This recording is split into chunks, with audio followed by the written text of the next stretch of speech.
In part 2, we explored some of the life-changing Spanish influences on Scarlatti's music.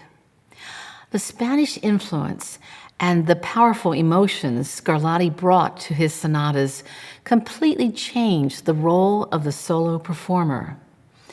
The flamenco-style music, for example, is much more virtuosic and overtly passionate than the courtly dances in the suites of Scarlatti's contemporaries. The expression is much more direct and immediate.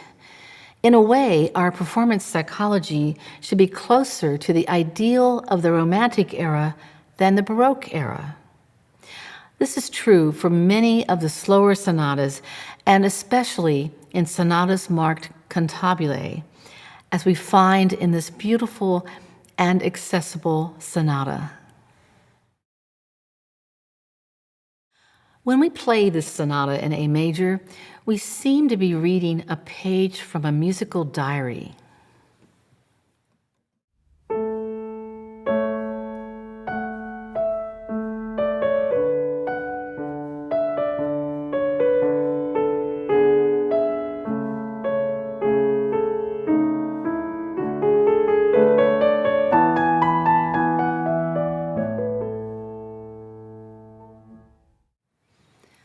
In this piece, almost every phrase is shifted off the downbeat of the measure, and the melody is always gently syncopated. In the second phrase, we hear the strange beauty and the color of the raised fourth degree or Lydian, and we feel the pull of the D sharp in the gently syncopated motion of the melody.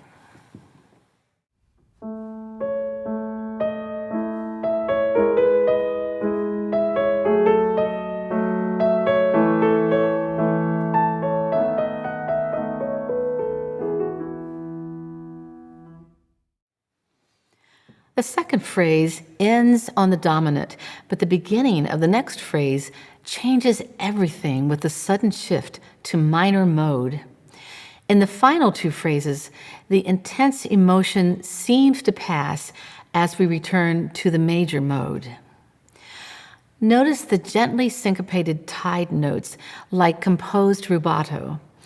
Listen to the fascinating crush or polychord in the final cadence.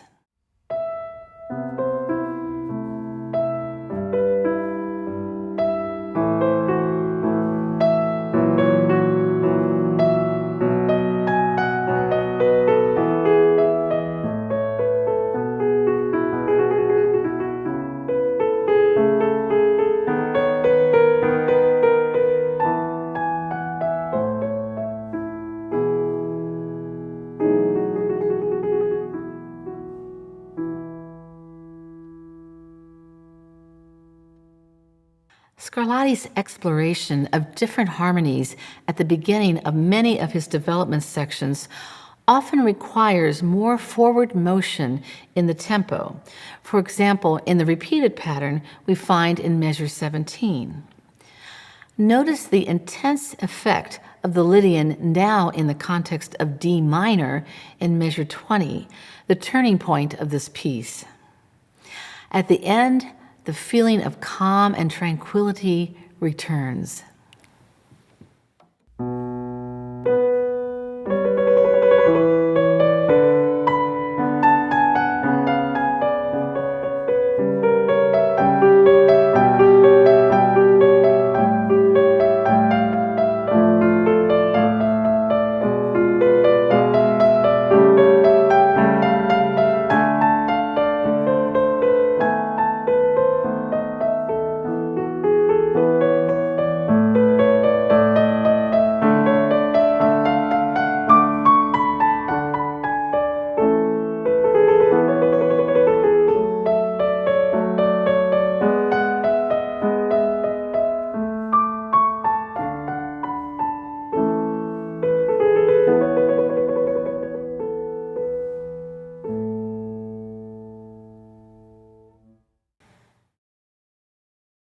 Let's look at another sonata from the Etudes.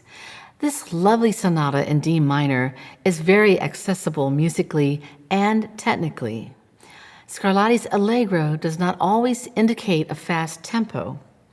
Here the music suggests a gentle pastoral feeling, perhaps the shepherd's tune.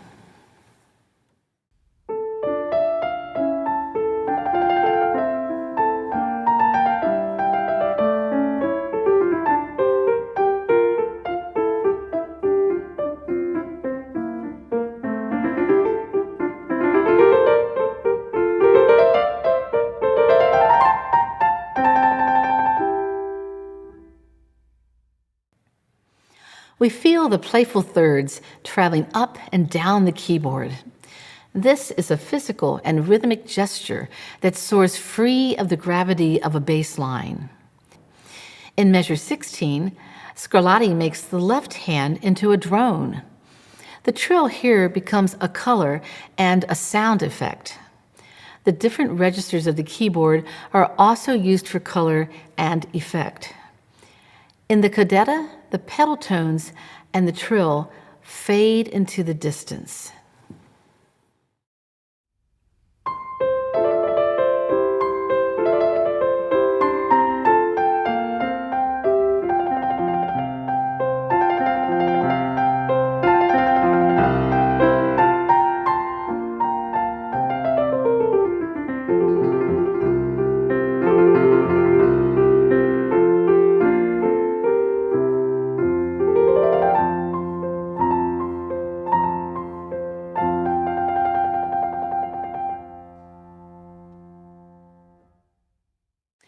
At the beginning of the development section, Scarlatti uses the opening material of the sonata to form a more extended melodic and harmonic ascending sequence.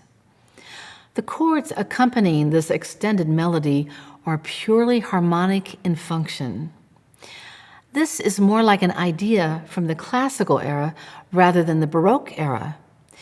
In essence, this is the prototype of the classical development section.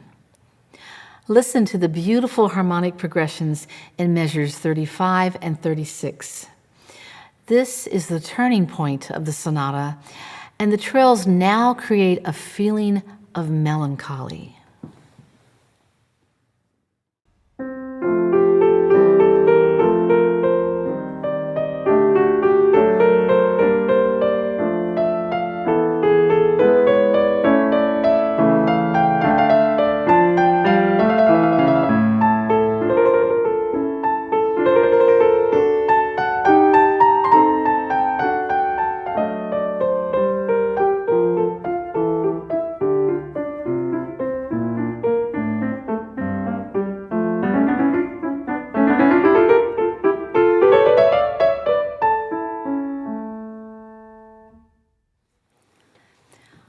Scarlatti very often uses a recapitulation, again, the prototype of classical sonata form.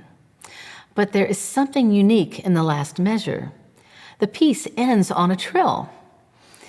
The final vibrations of the piece fade away into silence. This romantic idea is virtually unique in Scarlatti's time. In this piece, Scarlatti has not only created the formal prototype of the classical sonata, but has also given us a visionary preview of the Romantic era.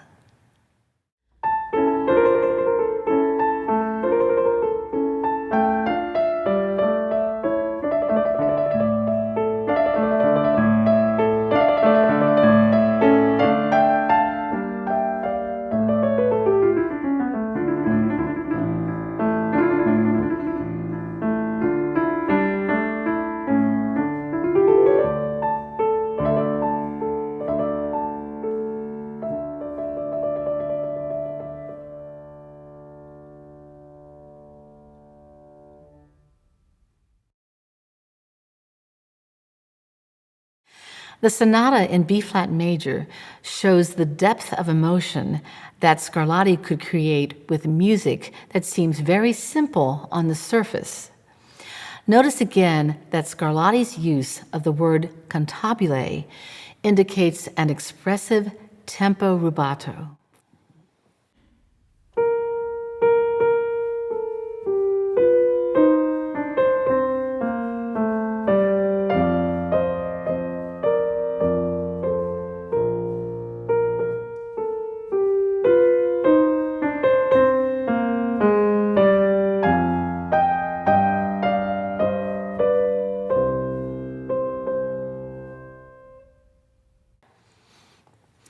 the end of the next section, something astonishing happens.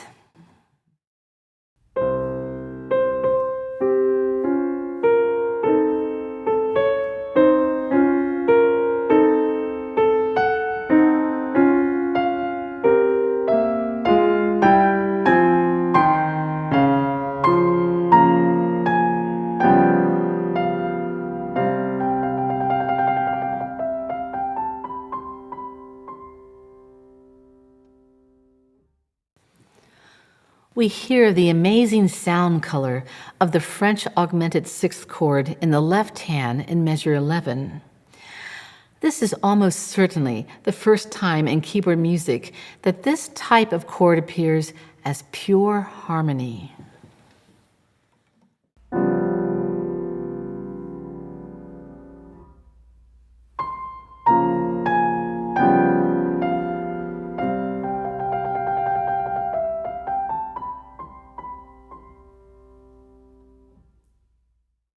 The next measure is just as radical for its time.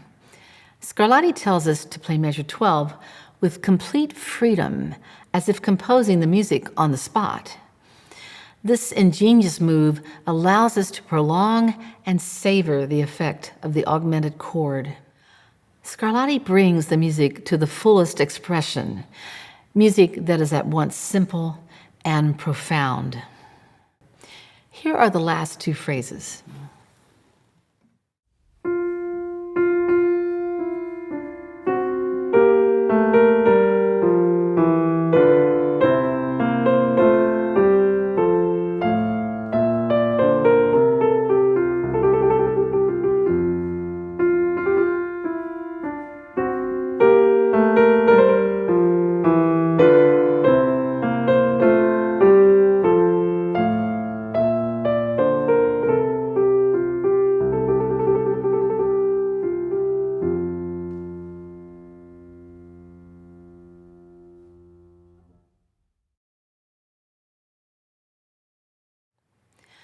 This deeply emotional sonata in G minor has a fascinating and very free form that strongly suggests a fantasy.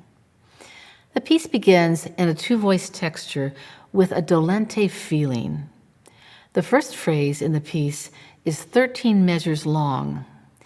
This unusually long opening phrase begins and ends in G minor.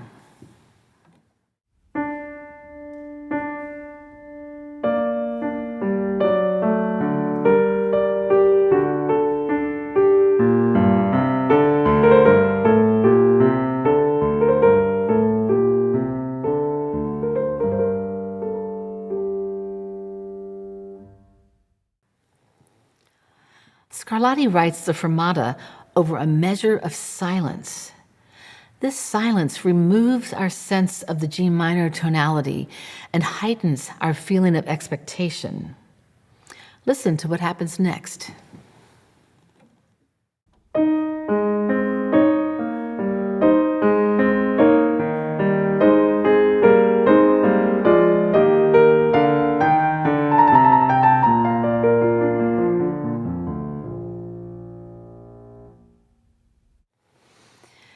In the silent pause, Scarlatti has transformed G minor into A-flat major. This romantic, unprepared, and magical change is a special Scarlatti effect. Later in this same sonata, Scarlatti continues to explore this tonal ambiguity. He takes us on a strange journey where extreme sorrow grows more and more intense and becomes almost defiant with the enharmonic change from A-flat to G-sharp. Scarlatti was the only keyboard composer of his time to make extensive use of enharmonic modulations. At the end of the section, the horn fifth effect in minor is a hemiola that sounds like a foreshadowing of the music of Johannes Brahms.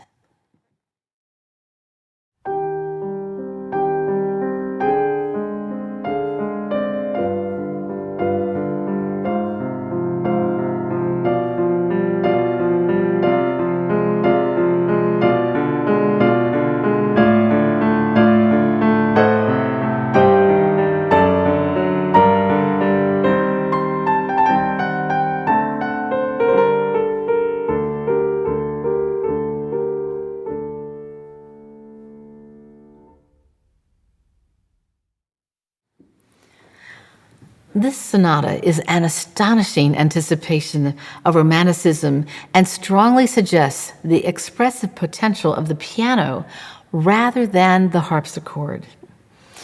We can bring all of the resources of the piano and our deepest emotions to the performance of these slower, expressive sonatas. In many ways, Scarlatti was the first great composer of romantic piano sonatas.